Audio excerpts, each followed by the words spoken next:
시편 50편 1절 보십시다.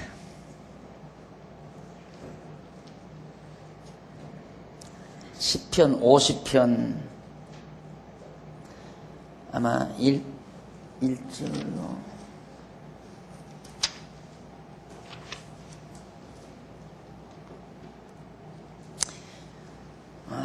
6절 보십시다. 6절. 하늘이 공의를 선포하리니 하나님 그는 심판장이시미로다. 7절. 내 백성아 들을지어다. 내가 말하리라. 이스라엘아 내가 내게 증거하리라. 나는 하나님 곧 네 하나님이로다. 7절까지 우선 봉독했는데요. 7절 한 절.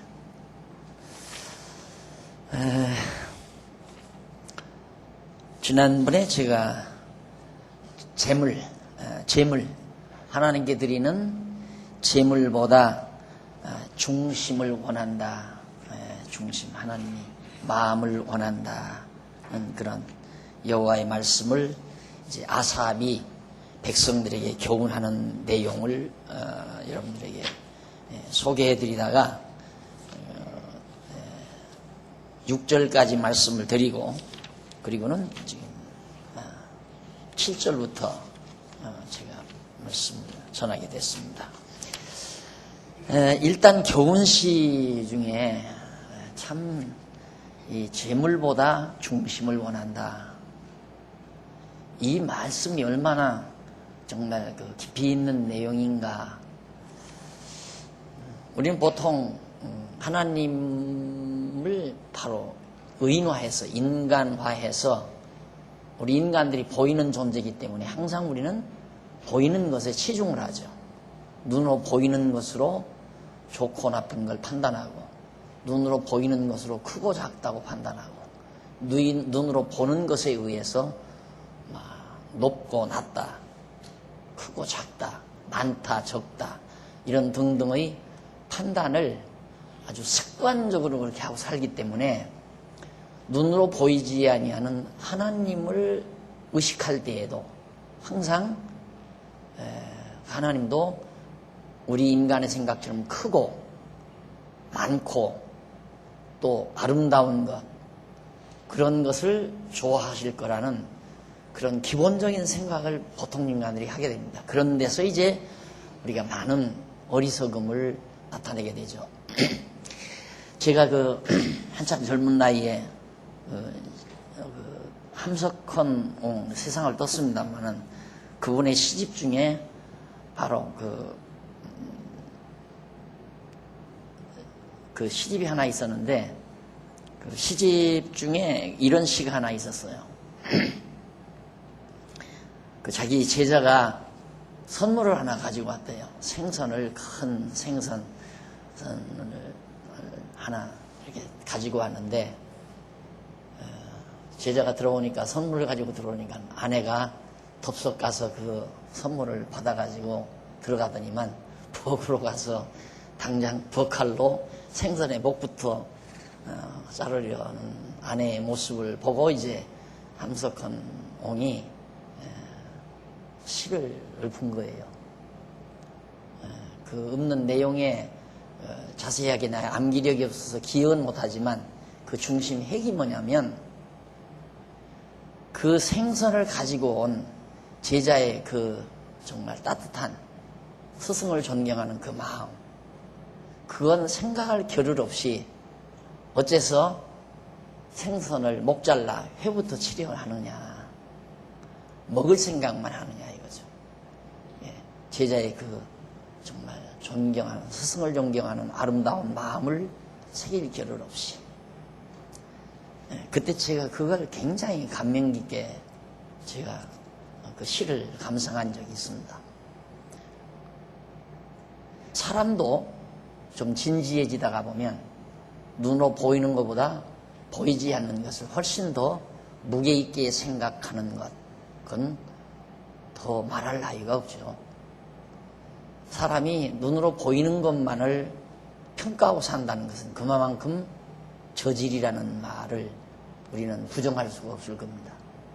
보이지 않는 것을 보면서 사는 삶, 그것이 깊이가 있고 또 무게가 있는 그런 인격이 아니겠나 이런 생각을 늘 해봅니다만은 오전에도 그랬잖아요. 오전에도 자녀들이 용돈을 가져오면 얼마 가져왔나 그것부터 관심이 많아진다면 조금은 좀 속되지 않아요?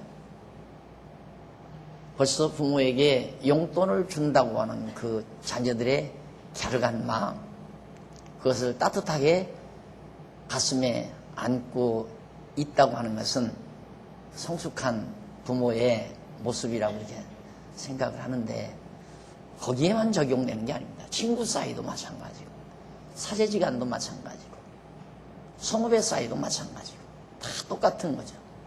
사람이 보이지 아니하는 중심을 살피고 사는 것, 마음이 없이 행동만 보이는 것은 기만행위입니다. 기만행위. 그래서 이 뇌물이라고 하는 것은 사람의 눈을 어둡게 한다고 솔로몬이 그런 말 하잖아요. 이게 눈으로 보이는 황금 재물로 사람의 마음을, 인간이 재물이 항상 마음이 끌리니까 마치 호수에서 활개치며 돌아다니는 물고기에게 낚싯밥을 던져서 목에 걸려서 낚아채는 그런 낚시하는 이들의 사기술과 같은 거죠. 인간이 무엇을 좋아하는 것을 보고 그 좋아하는 것을 낚싯밥처럼 던져가지고 자기 목적 달성을 해가는 인간의 사기 행각, 그걸 뇌물이라고 그렇게 말할 수 있잖아요. 그래서 여러분, 마음에 없는 일을 하면 안 됩니다. 그건 완전히 미련한 거죠. 어리석고 미련한 거죠. 그래서 행동과 마음이 같아진다는 것은 그만큼 자기 인격의 그 야무짐이, 영글어짐이 아주 견고하다는 얘기죠. 그래서 그런 모습들이 모두가 다 하나님을 닮아가는, 하나님께서 인간을 창조할 때 자기 형상대로 지었듯이 인간이 좀 더 진지해지게 되면 하나님의 형상을 닮아가듯이 하나님이 인간에게서 재물을 원하는 게 아니라 재물을 드리는 인간들의 그 중심을, 당신의 택한 백성들의 중심을 원하시는 하나님의 그 깊으신 뜻을 이제 이 아삽이 백성들에게 교훈하고 있는 겁니다. 그래서 1절로 6절에서는 시온에 임하셔서 말씀을 하늘과 땅에 반포하시는 하나님에 대해서 말한 다음 7절로 13절까지 해서 아삽이 재물을 원치 아니하신다는 여호와의 말씀을 노래에 담고 있습니다. 그래서 그 7절에 보면 내 백성아 들을지어다. 내가 말하리라. 이스라엘아 내가 내게 증거하리라. 나는 하나님 곧 네 하나님이로다. 하나님이 직접 하신 이 말씀을 노래로 엮었어요. 시로 엮었단 말입니다. 하나님이 뭐라고 당신의 사랑하는 백성들에게 말씀하느냐 하면 8절, 내가 너희 재물을 인하여는 너를 책망치 아니하리니 네 번제가 항상 내 앞에 있음이로다. 재물, 그걸로 너희들은 책망을 안 하겠다. 뭐 항상 번제를 늘 아침 저녁으로 늘 번제를 이렇게 성전 앞에서 이렇게 번제를 드리니까 그건 책망을 안 하는데, 9절, 내가 네 집에서 수소나 네 우리에서 수염소를 취치 아니하리니, 너희들이 기르고 있는 소나 염소, 그거 내가 욕심내는 게 아니다. 그 고기 먹고 싶어서 그러는 게 아니다. 또 그 고기가 타는 구수한 냄새를 맡고 싶어서 그러는 것도 아니다. 나는 거기에 대해서 전혀 욕심을 안 낸다. 취하지 않겠다 이거죠. 그러니까 결국 매일 아침 제단에다가 번제물로 소를 잡고 염소나 양을 잡아서 번제물로 이렇게 드리는 거, 하나님 하나도 그거 잡수거나 취하지도 않는다.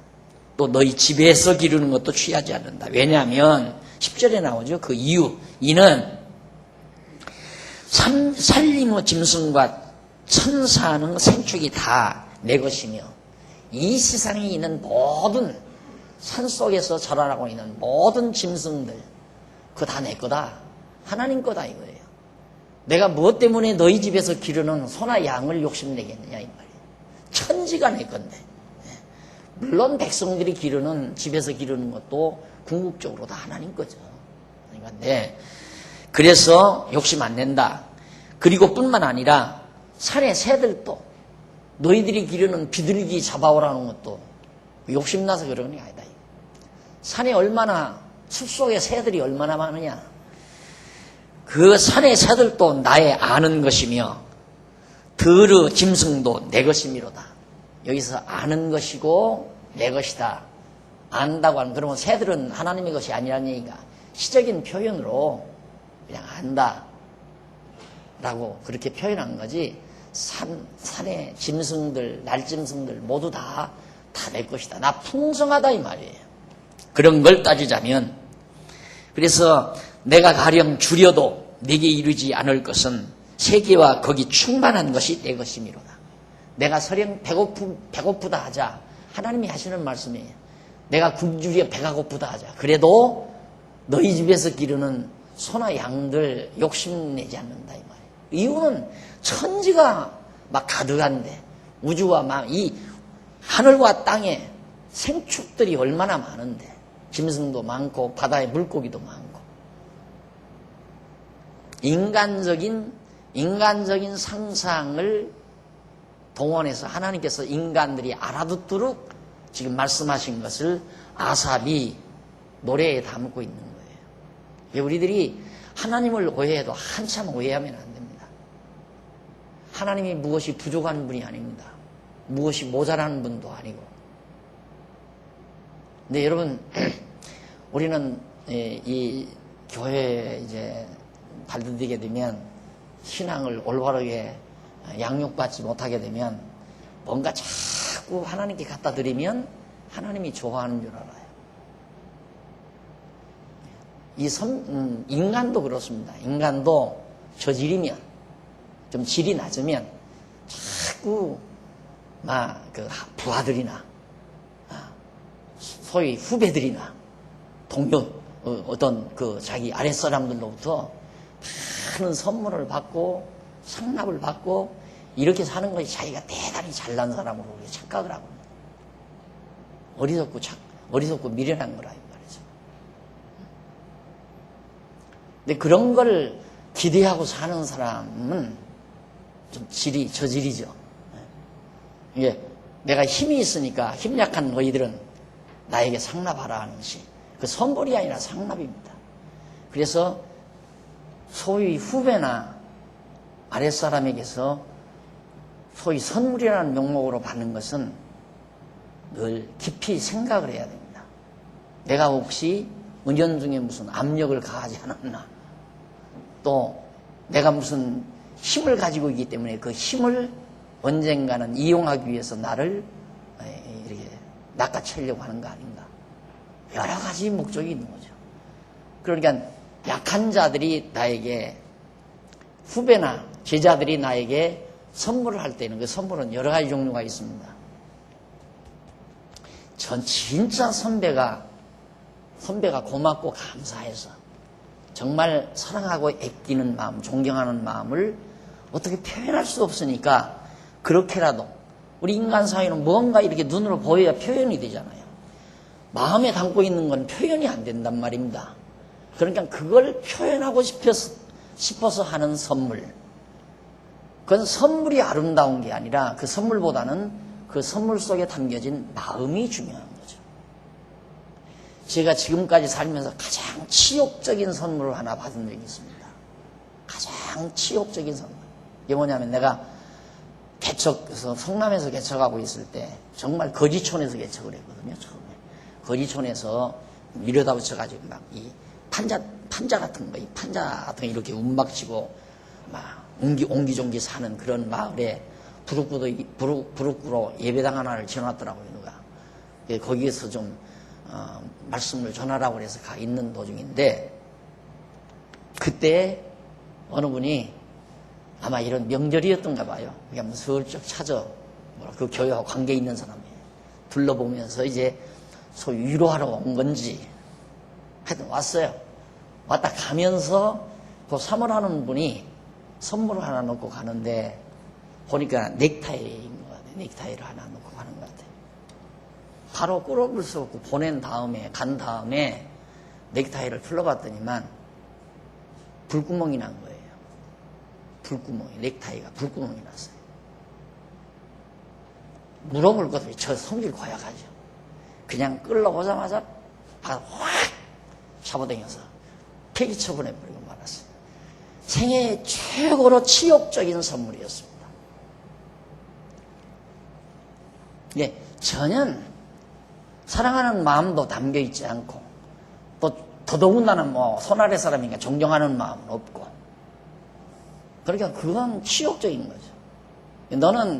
너는 정말 형편없으니까 이렇게 구멍 난 거라도 내 남편은 위대하니까 내 남편은 차서는 안 되고 너는 이거라도 아쉬운 거니까 너나 다 차라 하고 쓰레기통에 버리기는 아깝고 그런 걸로 선심 쓰기 위해서 주었다는 생각 그건 틀림없이 그런 거니까. 그리고 가장 제가 평생을 잊지 못하고 늘 기억하는 선물은 교육전사로 있을 때 저 중구 남산 공원 밑에 아담한 교회 하나가 있었어요. 선배 교회인데 그 교회에서 목회를 할 때 유아부예요. 유치부. 초등학교 들어가기 이전에 유치부 아이인데 이제 내일 모레가 성탄절이에요. 내일이 성탄절인데 오늘이 마침 주일이고 근데 주일날 이제 교회를 갔는데 교회로 가자면 저기 계단으로 내려가는 데가 있어요. 이 아이가 뒤에서 전사님이 하고 쫓아와요. 조그만 아이가. 쫓아오더니만 왜 그러니 그러니까 막 메리 크리스마스 그러면서 손에다가 내가 추워서 이제 소주머니에다 이렇게 손을 넣고 있으니까 제 손을 내 손에다가 이 호주머니에다 넣으면서 전사님 이거요 끌러오지 마시고요 집에 가셔서 사모님하고 두 분이서 끌러보세요. 뜯어보세요. 그러고 주워요. 근데 예배 드릴 때까지 궁금해 죽겠어요. 그래 대답을 했으니 끌러볼 수는 없고 뭐가 조그만한데 올떡발떡 해가지고 이상한 것 같아요. 그래 다 마치고 집에 가서 끌러갔더니만 사기로 만든 자그마한 학이에요. 학 2마리. 암수 2마리죠. 사기로 만든 걸 아이가 아마 그거 돈으로 치자면 지금 돈으로 아마 한 30원, 40원, 한 50원 가려나. 아니면 돈 1,000원이나 가려나. 그거예요. 그걸 해서 날 줬더라고요. 그게 내리에 꼭 배겨 있어요. 이유는 선물의 값이 아니죠. 아기의 순수한, 어린 것의 순수한 전소하나님에 대한 호감, 성탄절을 축하하고 싶은 그런 아주 아름다운 아기의 마음이 그 선물 속에 담겼다는 그것이 내 마음을 꿰뚫어 놓은 것 같아요. 자리를 만들어 놓은 것 같아요. 평생 잊을 수가 없는 선물로 기억이 되거든요. 하나님께서 우리에게서 뭘 요구하겠습니까? 우리의 잘남, 위대함, 우리의 부요함 아무것도 아니에요. 문제는 우리의 중심이에요. 우리의 마음. 그래서 제가 늘 하기 싫으면 하지 말라는 얘기도 그리고 아까우면 안 해도 된다는 거. 왜 마음과 행동이 틀리는 거니까. 그래서 마음과 행동이 일치돼야 된다. 설령 마음은 있는데도 행동이 못 나가면 낫죠. 그것이 내가 마음은 있는데 여건이 허락지 않아서 표현을 못하는 거하고 마음은 없는데 그럴듯하게 표현하는 거하고는 완전히 그건 극과 극입니다. 내가 마음은 있어도 여건이 허락지 않아 표현하지 못하는 것은 참으로 아름다운 거예요. 그러나 마음이 없는데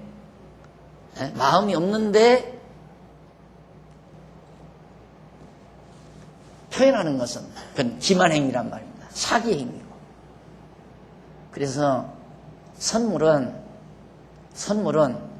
정말 사랑하기 때문에, 존경하기 때문에 마음을 담아 표현하는 선물이 가장 아름답고, 그 다음에 나쁜 것은 나를 이용하려 드는 것, 나에게 낚싯밥처럼 던져주는 선물, 그것은 사악한 행위입니다. 사악한 행위. 존경하는 마음도 사랑하는 마음도 없이 함부로 선물하는 것 아니죠. 하나님께서 바로 그런, 하나님께서도, 하나님은 더더구나 하나님인데 인간도 그래야 되는데, 인간에게도 항상 하나님에게 마음에 없는 행위를 해서는 안 된다. 그래서 제가 늘 이런 말이 나오면 열을 올리는 것은, 우리 장안중앙교회는 큰 거 원하지 않아요.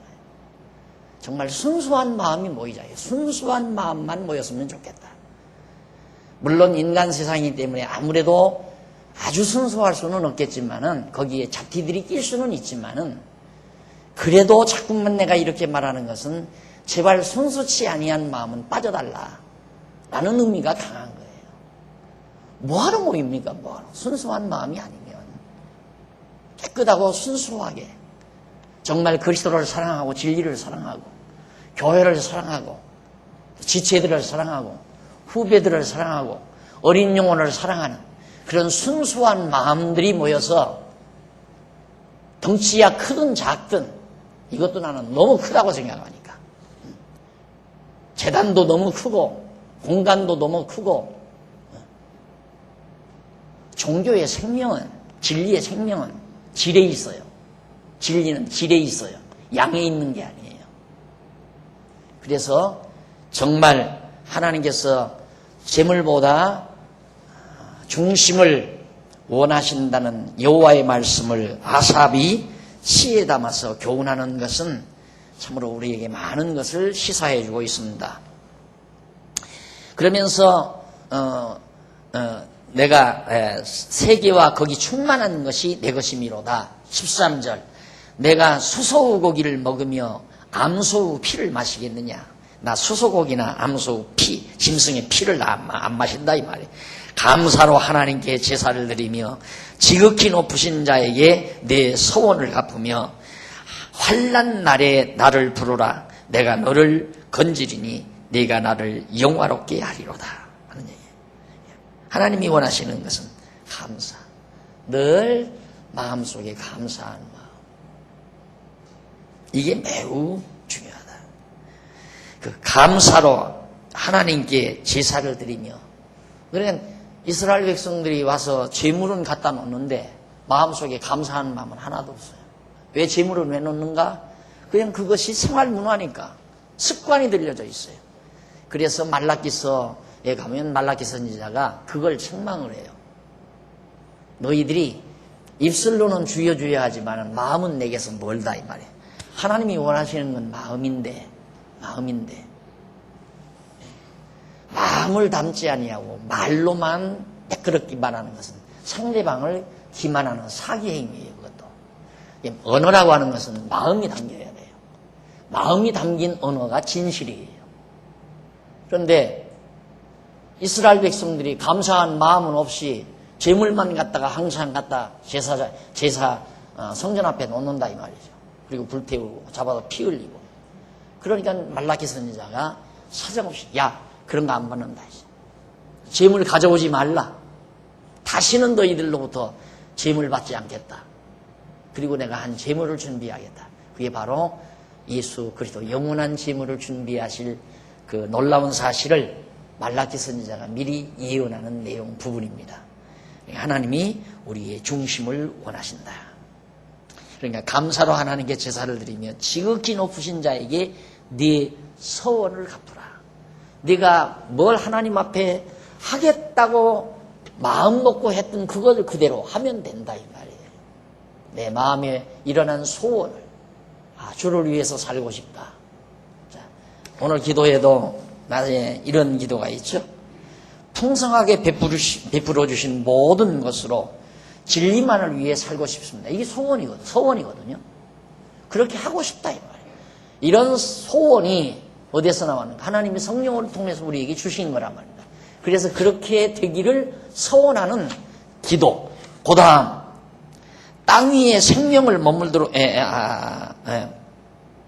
땅 위에 생명을 머물도록 해주시는 날까지 죽도록 충성하고 싶습니다.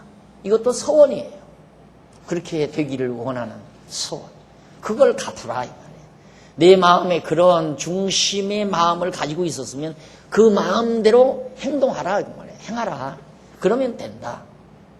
감사로 제사하고 서원 갚으라. 그래야 하나님을 영화롭게 하는 거다. 이것이 아삽이 지금 백성들에게 교훈하는 그런 교훈시입니다. 그리고 감사로 하나님께 제사를 드리며 지극히 높으신 자에게 대해 소원을 갚으며, 그리고 세 번째는 15절 환난 날에 나를 부르라. 어려운 일이 부딪혀 올 때 항상 여호와 하나님을 불러라 이 말이에요. 사람이 어려운 일이 있을 때 생각나는 사람. 자녀들은 어려운 일이 부딪히면 부모가 생각납니다. 또 정말 후배는 어려운 일이 생길 때 제 선배가 생각이 납니다. 그러듯이 오늘 하나님의 백성들이 어려운 일이 생길 때 여호와 하나님을 찾는다는 것은 그만큼 마음이 여호와 하나님께 달려있다는 거죠. 사람이 어렵고 힘들 때 가장 마음에 생각나는 대상, 그게 바로 매우 중요한 거죠. 즐겁고 편안할 때 말고 어렵고 힘들 때 마음에 생각나는 사람, 매우 중요한 사람이 생각날 거 아니겠어요. 환난 날에 나를 부르라. 내가 너를 건지리니 네가 나를 영화롭게 하리로다. 내가 너를 다 어려운 중에서 건져줄 테니까 네가 나를 영화롭게 한다. 그러면서 16절로부터 그 이하 23절까지에서는 악인은 사악한 행동을 책망하면서 진노하신다고 그렇게 교훈하는 내용입니다. 이 하나님의 택한 백성들은 이렇게 중심을 하나님께 드려야 되지만, 악인은 불택자, 이방민족들, 악인에게는 하나님이 이르시되 네가 어찌 내 율례를 전하며 내 언약을 내 입에 두느냐. 네가 교훈을 미워하고 내 말을 내 뒤로 던지며 도적을 본즉 연합하고 간음하는 자와 동류가 되며 네 입을 악에게 주고 네 혀로 괴사를 지으며 앉아서 네 형제를 공박하며 네 어미의 아들들을 비방하는도다. 네가 이 일을 행하여도 내가 잠잠하였더니 네가 나를 너와 같은 줄로 생각하였도다. 그러나 내가 너를 책망하여 네 죄를 네 목전에 차례로 베풀리라 하시도다. 하나님을 경외하지 아니하는 이방민족들, 이들이, 악인들이 하나님을 빙자하면서 하나님께서 네가 어찌 내 율례를 전하며 내 언약을 내 입에 두느냐. 이게 위선이죠. 순전 위선. 하나님을 의지하고 믿는 척하면서 완전 자기 중심으로 행동하는 것. 마음은 전부 자기 자신에게 있는 것. 중심을 자기에게 두고 있는 것. 그래서 모든 것의 평가가, 행동이 자기가 기준이래요. 자기에게 유리하게, 자기에게 편리하게, 자기에게 이익이 되도록. 전부 여기 나오는 행동들이 전부 그거예요. 그러니까 이것은 거짓이죠. 하나님에게 마음을 두고 행동하는 게 아니라 완전히 자기에게 마음을 두고 자기 좋은 대로. 신앙생활하는 것도 자기 유익을 얻기 위해서, 자기 편리하기 위해서, 하나님을 이용하려고, 이런 것들이 우리 속에서 자연스럽게 많이 파생되는 것을 엿볼 수 있습니다. 그런 자들을 하나님이 책망하는 내용이 바로 이제 봉독해 드린 말씀 가운데. 자, 내가 교훈을 미워하고 내 말을 네 뒤로 던지면서 도적을 본는 즉 연합하고 간음하는 자와 동류가 되며, 하나님을 섬기지 아니하고 이방 신을 섬기는 자, 영적인 간음, 이런 정말 하나님을 배도하는 자, 그런 자들과 함께 동류가 되며 네 입을 악에게 주고 네 혀로 괴사를 지으며. 입으로는 전부 악한 말. 남이 들을 때는 악한 말이면 자기에게는 그것이 옳은 말이죠. 자기에게 유익한 말이니까. 남을 왜 욕합니까? 남을 욕하는 만큼 자기가 세워진다고 인간이 생각하는 거예요. 남을 험담하는 만큼 자기가 완벽해진다는 착각을 인간들은 하고 사는 거예요. 그래서 나는 잘났다라는 말보다는 야, 그 사람은 왜 그렇게 못생겼어? 왜 그렇게 미련해? 이 말은 나는 참 지혜롭고 나는 잘났다고 하는 말을 간조화법으로 아주 강하게 주장하는 말입니다. 그래서 남을 비난하고 욕하고 험담하는 사람, 제일 위험한 사람이죠. 자기가 제일 잘났다는 사람이니까. 그래서 남을 이해할 줄 모르는 사람이에요. 남을 험담하고 욕하고 비난하고 남을 멸시하고 경시하는 자. 그건 전부 자기를 높이는 사람이에요. 그 사람 곁에 가서 이득 볼 거 하나, 이득 보는 게 아니라 그 사람 곁에 가서 피해 안 볼 수가 없는 거죠. 피해 안 볼 수가. 그 사람에게 조금만 피해가, 나로 인해서 조금만 피해를 당하거나 어려움을 당하게 되면 사정없이 나를 대적하고 나를 폐쇄시키려고 하는, 나를 멸시해버리는 그런 행동을 가차없이 행할 수 있는 사람이니까. 그래서 언제나 조심해야죠. 남 욕 잘하고 남 비난하고 남 험담 잘하고 남을 용납할 줄 모르고 남을 이렇게 덮어줄 줄 모르는 그런 속성을 지닌 사람, 위험하고 무서운 사람입니다. 이런 사람들이 하나님이 보시기에 악한 자들이다. 그러면서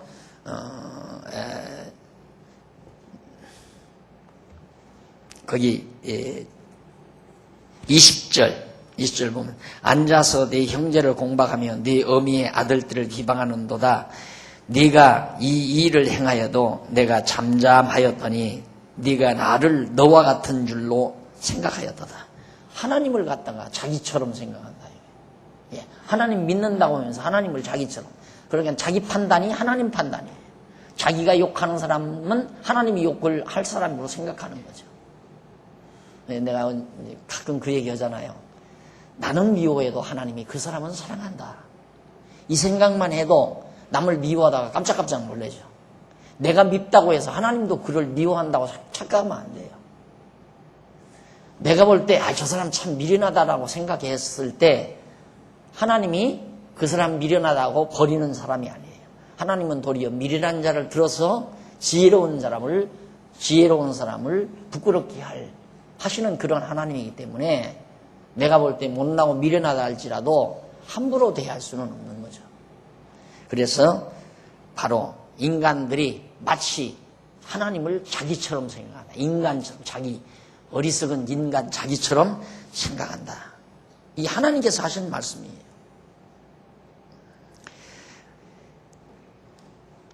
그러면서 네가 나를 너와 같은 줄로 생각하였도다. 그러나 내가 너를 책망하여 네 죄를 네 목전에 차례로 베풀리라.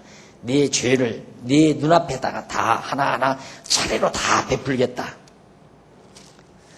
22절부터 그 밑에 23절. 하나님을 잊어버린 너희여, 하나님을 잊어버린 너희여, 이제 이를 생각하라. 이제 이를 생각하라.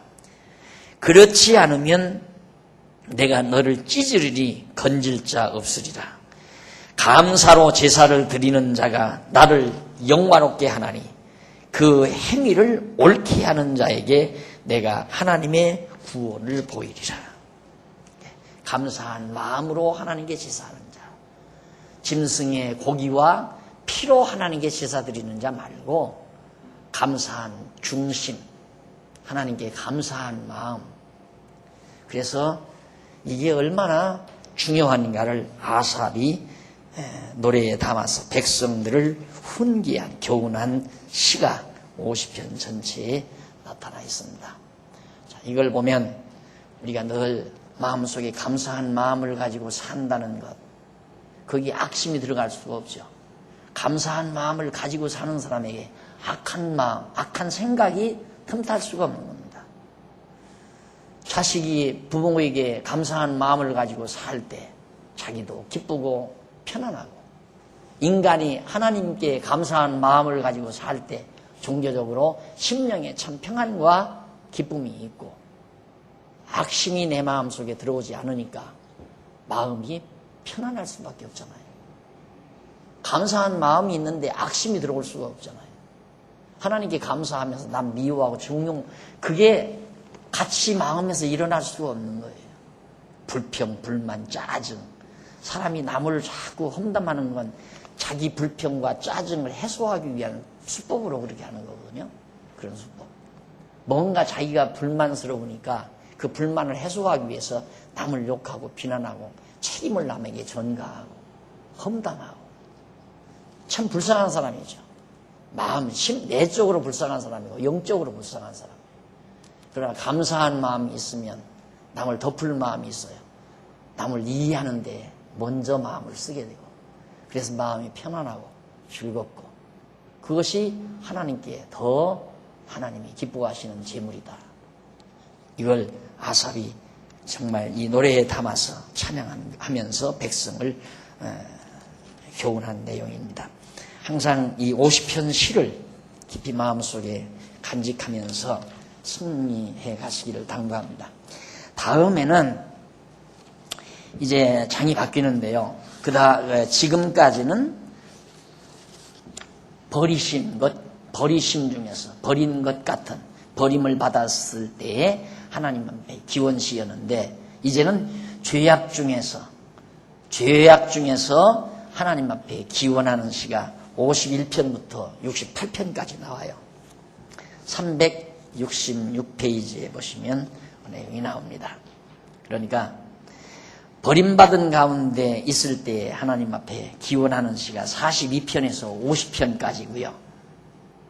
그리고 51편에서 68편까지는 죄악 중에서 하나님 앞에 기원하는 시. 이것이 이제 앞으로 하나하나 우리가 상고해 갈 시인데, 그 가운데서 이제 간구와 제사, 하나님 앞에 간구하며 제사 드리겠다고 서원하는 시가 51편에서 55편까지 나옵니다. 51편에서 55편까지.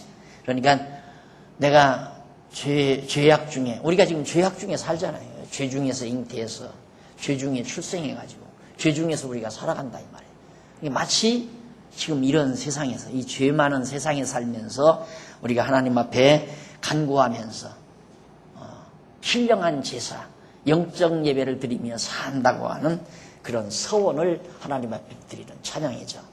앞에는 버림받은 가운데서 우리가 이 죄악 중에 버린 것처럼 던져졌잖아요. 그래서 온갖 시련과 역경, 고난 많이 당하지만 그런 가운데서도 하나님 앞에 의지하고 기원하며 산다는 그런 시를 우리가 감상했지만, 이제부터는 이제 죄악 중에서 하나님 앞에 기원하는 시입니다. 그래서 간구와 제사, 하나님 앞에 간구하고, 어려울 때 어려움을 간구하고 하나님 앞에 영적 예배, 신령한 산 제사를 드리며 살겠습니다 라고 서원하는 그런 시가 51편에서 55편까지. 그 가운데서 이제 51편 시는 1절로 19절까지인데, 51편 시는 주께 사죄를 간구하며 죄 용서해 주기를 간구하면서 온전한 제사를 드린다고 하나님 앞에 서원하는 서원시입니다. 그러니까 우리가 죄를 지며 살잖아요. 어차피 죄악 세상에서 죄인으로 사니까 죄인이 죄인으로 사는데, 이런 가운데서 하나님 앞에 항상 우리의 죄를 용서해 주기를 간구하면서 온전한 번제를 드리겠다. 온전한 번제, 우리야말로 단 한 번으로 영원한 온전한 제사를 예수 그리스도께서 대신 드려주셨으니까, 이제 그리스도의 지체로서 내 삶 전체를 산제사로 드리는 그런 삶을 살아야 되겠다. 그런 의미의 기도가 오늘 낮에 드렸던 기도 가운데 온전히 주님의 원하시는 뜻을 위해서, 기뻐하시는 일을 위해서, 진리만을 위해서 죽도록 충성하며 살고 싶은 그런 삶 자체가 영적 예배요 산제사란 말입니다. 이런 삶을 살고자 하는 간절한 소원이 우리에게 있는 것을 노래로 엮어서 이제 하나님을 찬양하는 내용이 바로 51편 내용이에요. 그래서 우리는 항상 소원이 있어야 돼요. 소원이 바로 기도입니다. 따지고 보면. 이렇게 되기를 바라는 간절한 소원. 그게 우리의 항상 쉬지 않고 기도하는 기도가 아니에요. 나는 어떻게 살고 싶다. 왜 살고 싶다. 이렇게 살고 싶다. 이게 반드시 우리의 삶 전 영역을 다 지배해버려야 돼요. 그래야 목적이 있는 삶이 되는 거죠. 그런 게 없으니까 목적의식이 없이 방법에 취해서 살면 40대 넘기기 힘듭니다. 벌써 30대 초반, 요즘에는 일러가지고 20대 후반에 우울증 환자가 발생한대요. 20대 후반에. 우울증의 출발은 목적을 상실한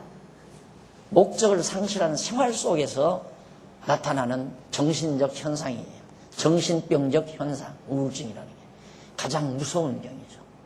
그러니까 다리가 하나 상처 났으면 가서 수술 받아서 약 치료하면 낫는 거고, 암이 걸렸더라도 가서 수술해서 떼내면 살아날 수 있는 거지만, 이 정신질환은 인격 전체가 망가지는 무서운 질환이죠. 그것은 목적의식이 없을 때 공허감에서 와지는, 나는 왜 살아야 되냐. 야, 인생이 이거로구나. 그러니까 20대 후반에서 왜 오는가? 결혼해서 살면 대단한 건 줄 알고 거기에 목적 다 걸고 생 다 걸고, 그리고서 결혼해서 딱 했는데 내가 바라는 남편이 아니야. 내가 바라는 신랑이 아니라 이 말이야. 내가 바라는 여자가 아니야. 거기에서 허무감을 느끼는 거죠. 그래서 20대 후반 30대 초반에 우울증 환자가, 그래서 신혼여행 가서 우울증 걸린다고 그러잖아요. 무서운 질병입니다. 근데 우울증은 목적의식을 분명히 하는 데서 깨끗하게, 그건 걱정할 수 있는 병이 아니에요. 목적의식이 분명한. 서원이 있는 사람에게는 절대 우울증이 없어요. 내가 왜 오늘 이렇게 멸시를 받으면서도 이 직장을 다녀야 되나? 나는 이 천한 일을 왜 이렇게 하며 살아야 되나? 그 목적이 뚜렷하면 천한 일도, 남에게 멸시받는 일도, 천대받는 일도 아랑곳 없습니다. 아무로 멸시를 받든 천대를 하든 상관이 없어요. 부유하게 살든 가난하게 살든 좋은 집에 살든 나쁜 집에 살든 큰 집에 살든 작은 집에 살든 많이 쌓고 살든 쌓지 못하고 살든 좋은 옷을 입고 살든 나쁜 옷을 입고 살든 그 방법에 크게 좌우되지 않는, 그래서 뚜렷이 서원을 가지고 사는, 그것이 항상 기도하는 삶. 그래서 항상 기뻐하라, 쉬지 말고 기도하라, 범사에 감사하라. 쉬지 말고 기도하고 항상 기뻐하고 모든 일에 감사하고, 이것이 신앙생활의 3대 요소입니다. 항상 기억하시면서 승리하시기를 바라고요. 오늘 여기까지, 다음 시간에 오셔서 51편 시를 감상하도록 약속하고 오늘 강의 여기서 마무리합니다. 기도하십시다. 살아계신 하나님 아버지, 은혜를 감사합니다. 오늘 또 아삽을 통해서 하나님께서 말씀하신 나는 재물을 원치 아니하고 우리 중심을 원한다는 하나님의 말씀에 의한 교훈시를 하나 감상하면서 우리의 삶을 지그시 응시해 보면서 나 스스로의 내면을 점검해 봤습니다. 하나님 아버지여, 우리들이 보이는 세상에 산다고 해서 보이는 것이 다인 줄로만 아는 어리석고 미련한 저희들 되지 말게 하시고, 보이는 것보다 보이지 않는 것이 더 중요하고 영원하다는 사실을 항상 기억하면서 세상을 이기고 승리하며 사는 슬기로운 종들이 되도록 역사하시옵시기를 비오며 예수님의 이름으로 기도드립니다. 아멘.